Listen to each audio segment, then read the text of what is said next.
What up, you guys? What up, guys? It's Blackwing 2040. Um, yeah. Before I begin, I wanted to say this review of Mighty Moprhin Power Rangers Season 2 is dedicated to and in memory of the late, great Robert Axelrod. He was the voice of Lord Zedd and Finster and a fair share of other monsters on Mighty Morphin Power Rangers.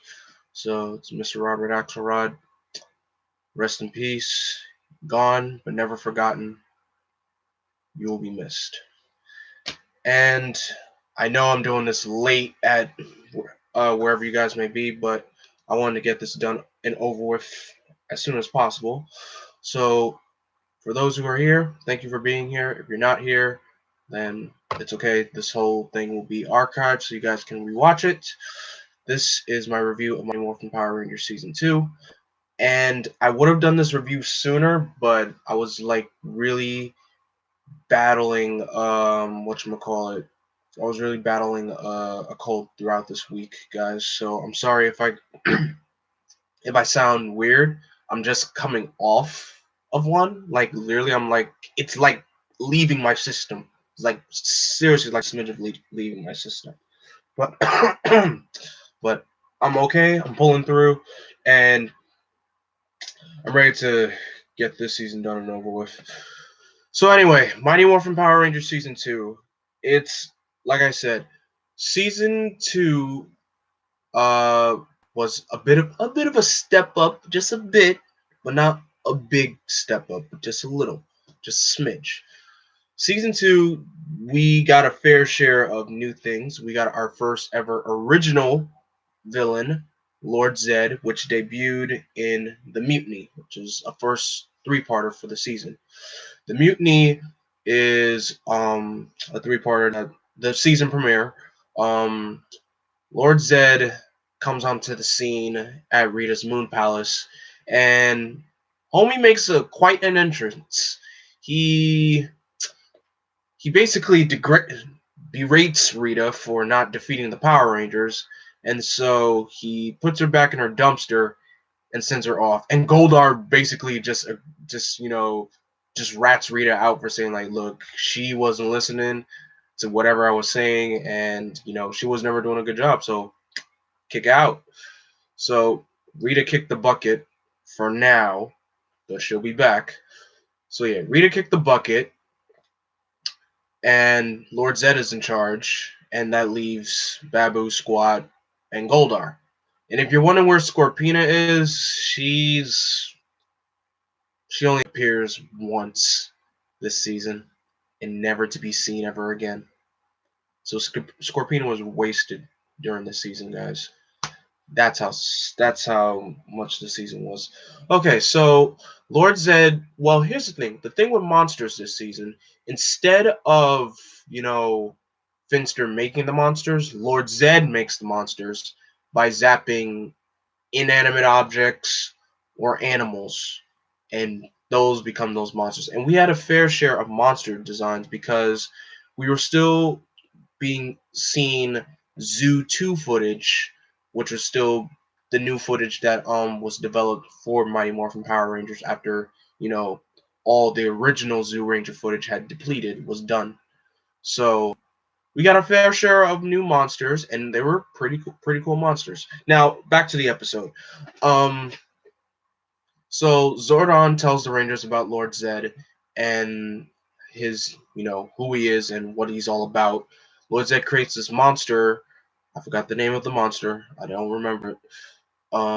This monster was able to freeze the Dinozords and also kind of turned the Dragonzord and the Tyrannosaurus into destruction. So Zordon and Alpha gave the Rangers these new Zords called the Thunderzords. Now, I forgot to mention, these Zords are basically, well, this whole season is using footage from Gosei Sentai Die Ranger, and I'll explain about Die Ranger later on in the review. So Zach's Zach's Thunderzord is the Lion Zord. Trini is the Firebird. Billy is the Unicorn. Trini gets the Griffin, and Jason gets the Red Dragon. Tommy doesn't get a Thunderzord because we already know why.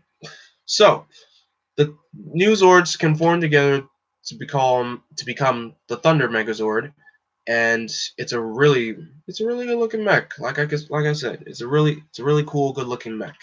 So the Rangers formed the new Megazord. They destroyed the new monster, and that's about it. So that's just the first 3 episodes. That's your build-up arc. Now for the remainder, this is the build-up arc leading up to Green No More, and Green No More is the arc of where Tommy's Green Ranger powers are completely done. And there was a good build up to this episode as well, because the episodes before it, Lord Zedd was using multiple attempts to drain Tommy of his powers, and of course he fails. But well, let's talk about Green No More. So in Green No More, Tommy encounters a version of himself from the future, and it is also a warning to his final battle as the Green Ranger. So the green Tommy, well, not Tommy, Lord Zedd brings down this monster called Turban Shell and starts causing destruction to Angel Grove as always. And then Tommy gets sent to another dimension where he's held prisoner by Goldar. And Goldar takes this moment to just, taunt him by saying, like, you might as well give up because your powers are going to be done and over with anyway, so there's nothing you can do about it. And he shows him footage of how many times he's saved the Rangers, many times, even on the verge of his limited power. And then Goldar was telling him to told Tommy to swear his allegiance to him. Tommy does the most dopest thing ever, and this is where I love Go Green Ranger Go. Tommy freaking high jumps, kicks Goldar, and then does a full out kicking combo. It's just sick. I love it. This is like the epitome of dope Green Ranger moments. I know a lot of people prefer White Ranger Tommy, but I love Green Ranger Tommy. Granted, I just want bias because green's my favorite color, but this is a true defining character heroic moment right here. It just shows you that even without his powers, Tommy is still formidable. He's still able to get the job done. He's still able to be a hero. He'll never give up. That is why I love this episode, and this is why I prefer Tommy as the Green Ranger. And I'll explain why I don't like him as the White Ranger soon. So yeah, Tommy, in his final mission, decides to. Tommy, I made a mistake. If I said the names wrong, I made a mistake, guys. Mistakes happen. So Tommy, Billy gives him a device that's able to help him destroy Turban Shell from the inside. So he jumps. Well, he doesn't jump in, but he lets himself get eaten. Where he hides in like a watermelon truck, and so he goes into the stomach of the beast, the belly of the beast, and starts heating him up from the inside. And then from there, they freeze him on the outside, and that takes out Turban Shell, and then Tommy's Green Ranger powers are gone for good. The Green Ranger is no more. So even though the Rangers are sad, Tommy doesn't have his powers. For real, he doesn't have his powers anymore. But Tommy's not feeling too bummed out about it. So he leaves. He heads to a lodge where his uncle lives, and that's where he stays for a little bit. The next episode, Missing Green, Jason is, very heartbroken because that, Tommy lost his powers for good. And, he felt he kept this is I know a lot of people like to bash Jason for this, but listen, it's just I forget right. I forgot to mention. Lord Zedd creates these Rangers called the Dark Rangers, and these the ugliest looking things I've ever seen. But they don't do anything. They don't do anything at all. Like they had no action whatsoever. They didn't do nothing. If I'm gonna mention something, guys, if I'm reviewing something, if I don't mention anything that's significant, like to the plot, like it does something, then I'm probably, if I don't bring it up, then there's a reason why. If it doesn't contribute heavily to the plot, there's nothing to talk about. So anyway, um, Jason still guilty for Tommy losing his powers and everything, and Zach is always the person to cheer Jason up from time to time. So in this case, uh, I could be wrong, guys. All right, trust me. When I was watching this season, the season was hard to get through. So Lord Zedd comes up with a plan to kidnap the Rangers and have them drain their powers the same way how Rita drained Tommy's with the green candle. So this time you have a black, blue, yellow, pink candle, and that's going to drain the powers of uh, the other Rangers. So they get kidnapped. Jason heads into the dark dimension and beats Goldar and succeeds in destroying the candles, and the Rangers get their powers. Well, their powers are saved completely. So they win the day, and then that episode's done. Next episode to talk about White Light. So Tommy sends a letter to the others saying that he'll be coming home soon, and with that, Lord Zedd uses this as an opportunity to probably turn Tommy evil again, but no, that ain't gonna work.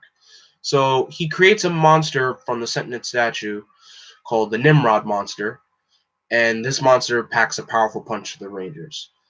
So this monster kind of sends the Rangers, hightailing running, and on top of that, Zordon and Alpha are nowhere to be found. So in a desperate time of need, where the Rangers need Zordon, he's not available, or Alpha. So Billy goes into the command center and is able to find the hidden chamber where he sees Alpha and Zordon creating a new Ranger. Billy tells the team about this, and they're shocked to hear about this. The fact that Zordon would just keep a secret from them about this, and and Zordon calls the Rangers back to the command center and tells them about the surprise. So Zordon introduces the White Ranger to them, and the White Ranger is none other than Tommy. So basically, Zordon tells the Rangers that they created a new power source, a white light, where Tommy won't be able to his powers won't be used for any forces of evil ever, because it's powered by the power of the white light.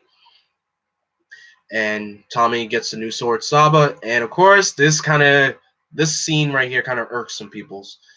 Zordon tells the teams, so Rangers, well, how do you feel about the new leader of the Power Rangers? I'm like, wait a minute, and I'm gonna get to the reason why this is the case when I get there.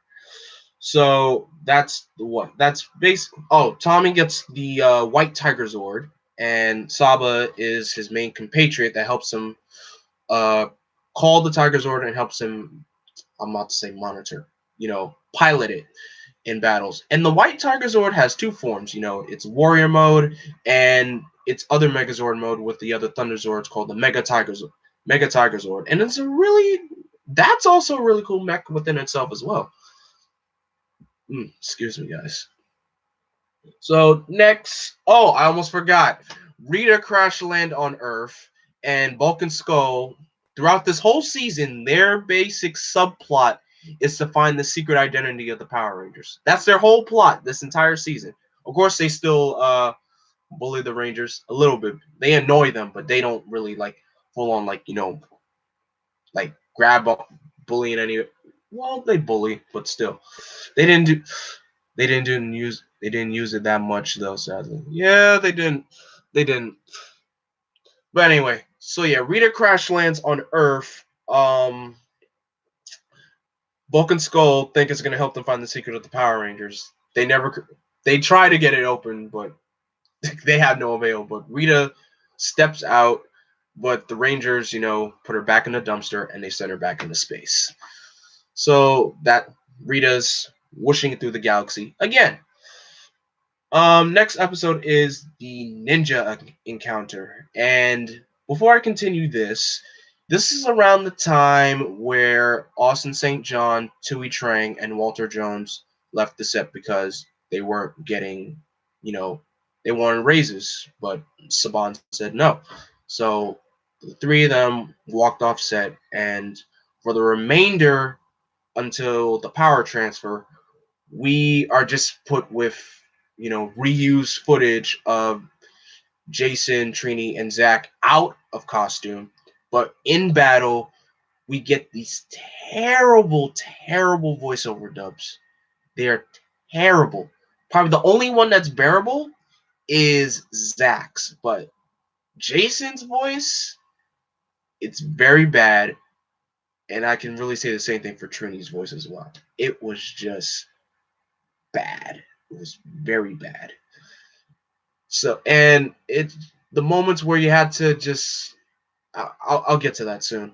So, in the ninja encounter, we are introduced to three new people from Stone Canyon,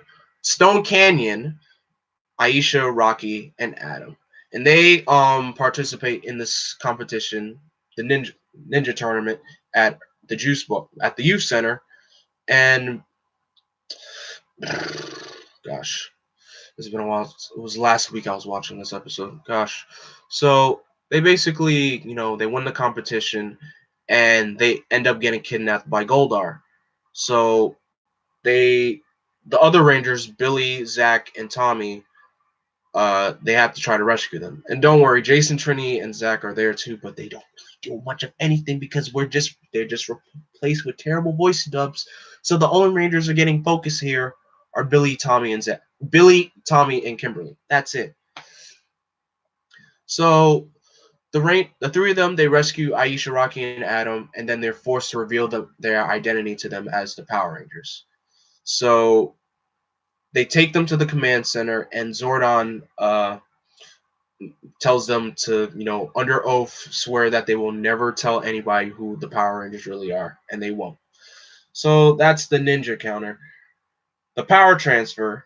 This is where the season takes a really, really rough hit. So a peace conference is coming up, and Jason, Zach, and Trini are picked to attend the peace conference in Switzerland, I believe. Correct me if I'm wrong. And so that means they need to find a new replacement. So Zordon sends the Rangers to this planet that's supposed to be uninhabited, but it looks like it was. But not Zordon. Lord Zedd uses this as an opportunity to stop the Rangers. So he has his own Zord, Serpentera, and he tries to stop the Rangers. And Serpentera is a very, very dangerous man. Dangerous Zord. Terrifying. Though I do like its usage in Die Ranger as well. So I prefer both. But so Zordon sends them to an abandoned planet to receive the sword of light, and to bring it back so that they could transfer their powers to other specific candidates who could replace Jason, Zach, and Trini. So they retrieve the sword, they make it back to Earth, and their candidates are turned out to be none other than Rocky, Adam, and Aisha. So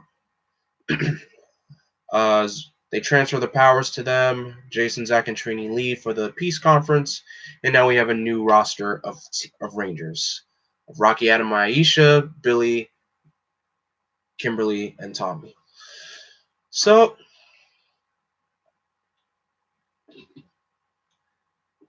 Sepiatone, California is the abandoned planet. I still don't remember the name of the abandoned planet anyway. I'm sorry. And sorry if I sound tired. But anyway, let's continue.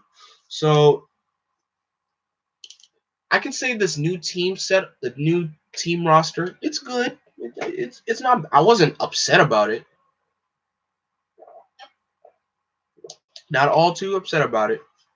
But it's just we needed more, especially since the season was just trudging along, if I would say. So, next story focus episode is The Wedding. So Lord Zedd says to Goldar this is his time to rejuvenate his power. Rita takes this as an opportunity to put Lord Zedd under a love spell. Now, here's one thing I don't understand. While Rita was en route back to the Moon Palace, how did she know that Lord Zedd was going to be, asleep? How did she know?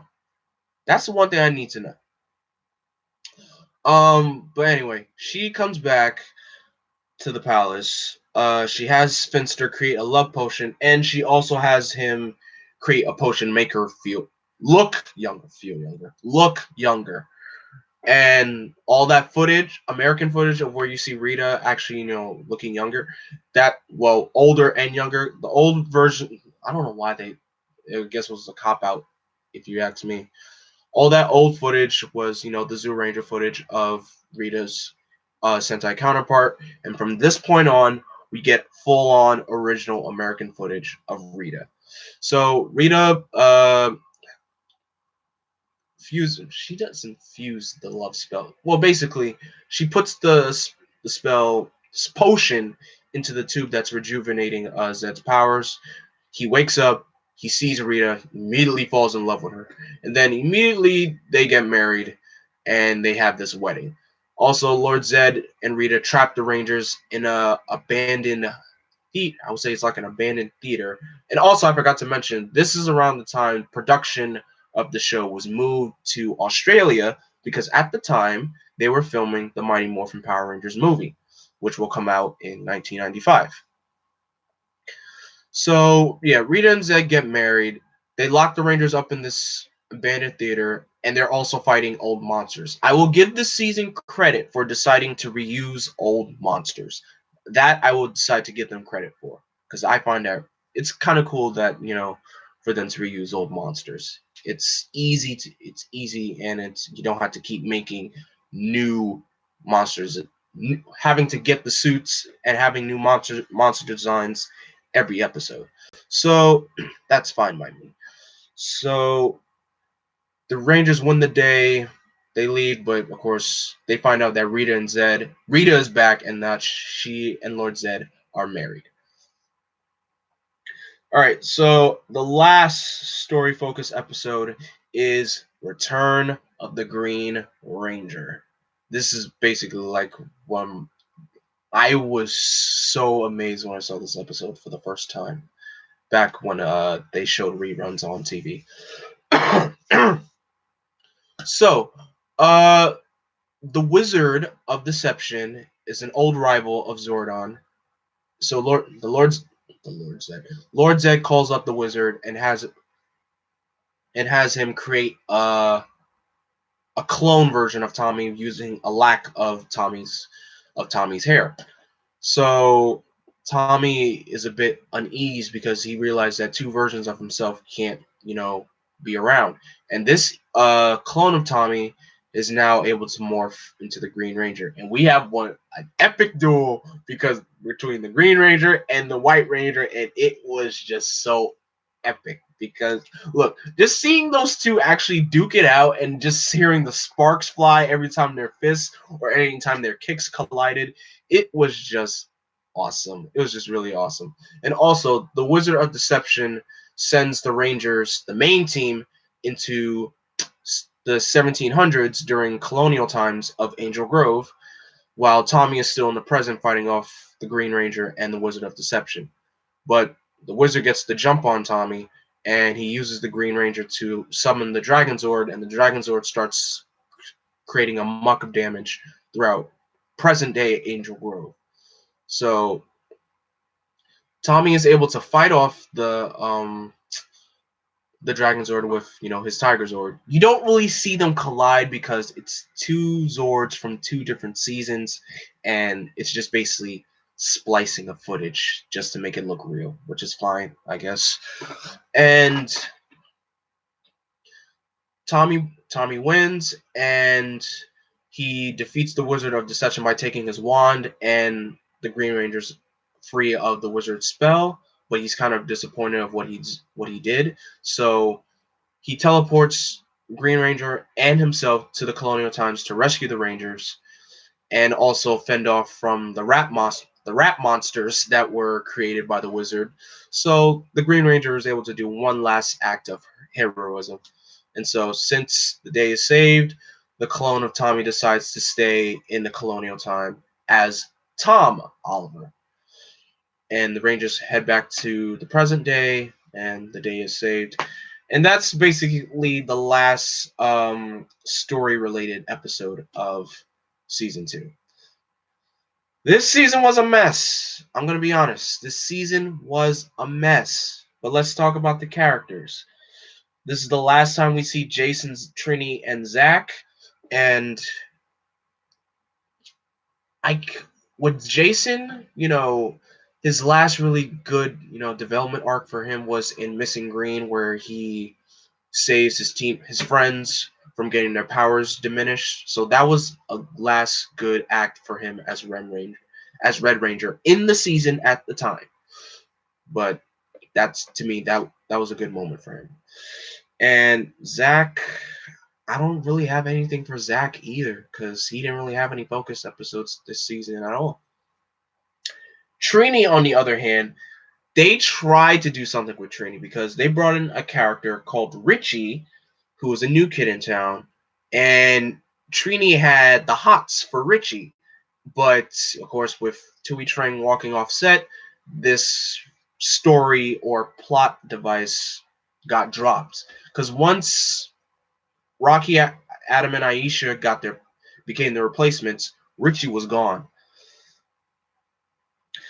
You forgot, those aren't really story-focused episodes. Wild Wild West Rangers and Blue Ranger Gone Bad. Those are basically still filler and not really contribute to the story at all.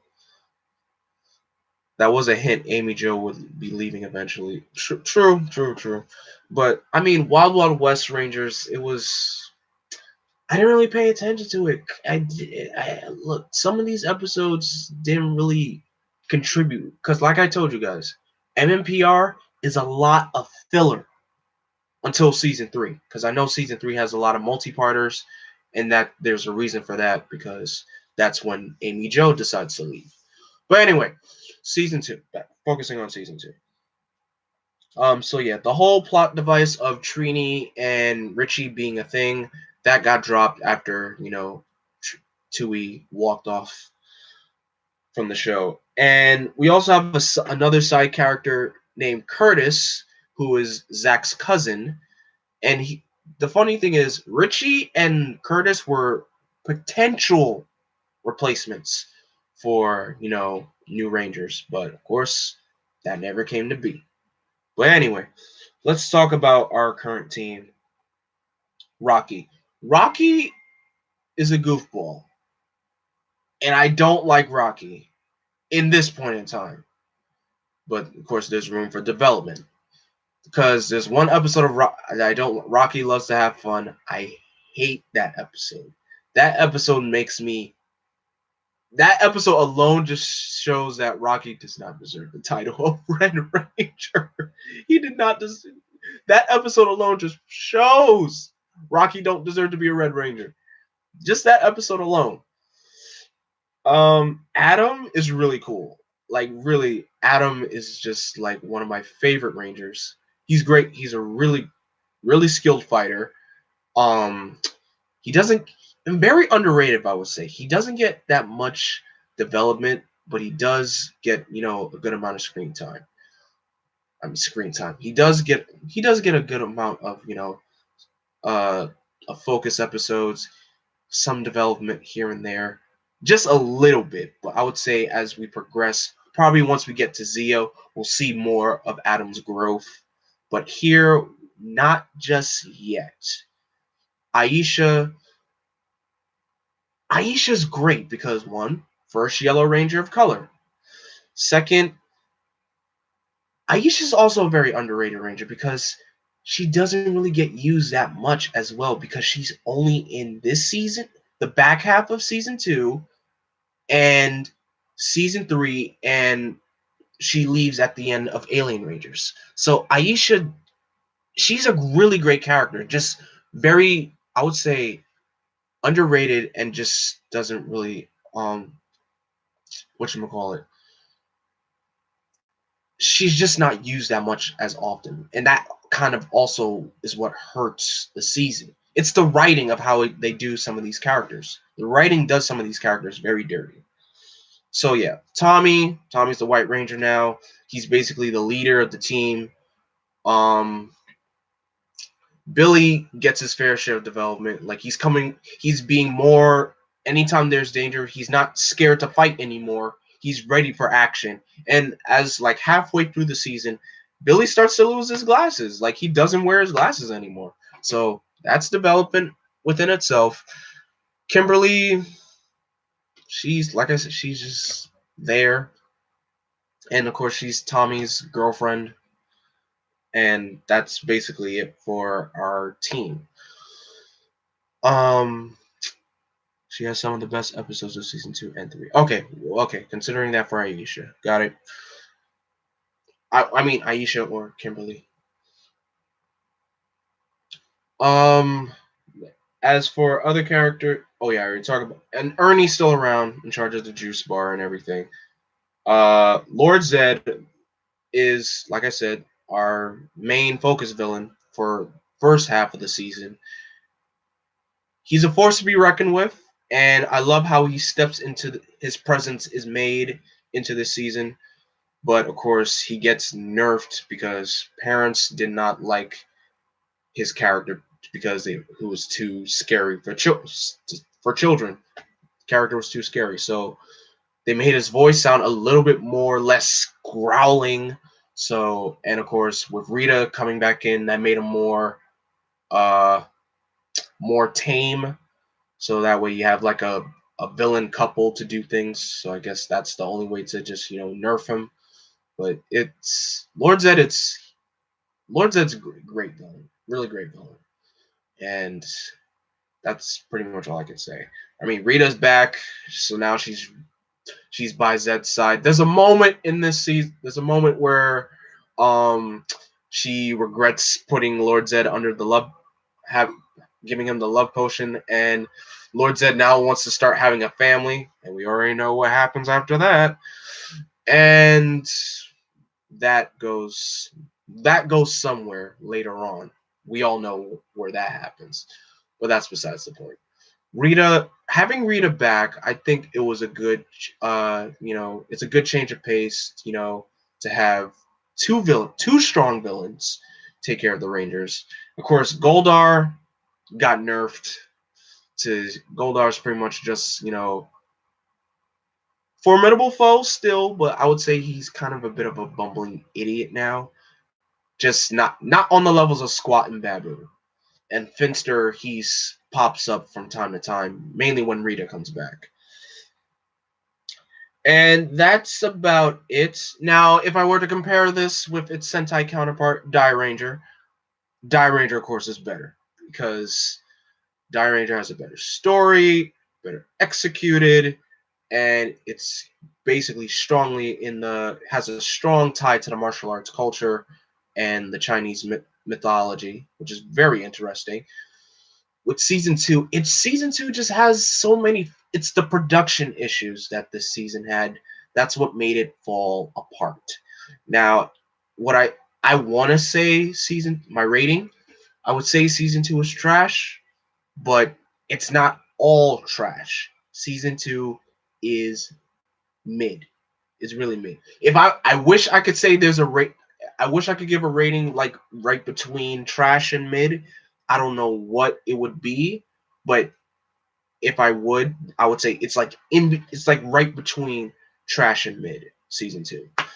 But anyway, guys, in the comment section below, and to those of you who are here in the chat room, tell me what were your favorite episodes of Mighty Morphin Power Rangers season 2. Who were your favorite Rangers? What did you love about season 2? What did you dislike about season 2?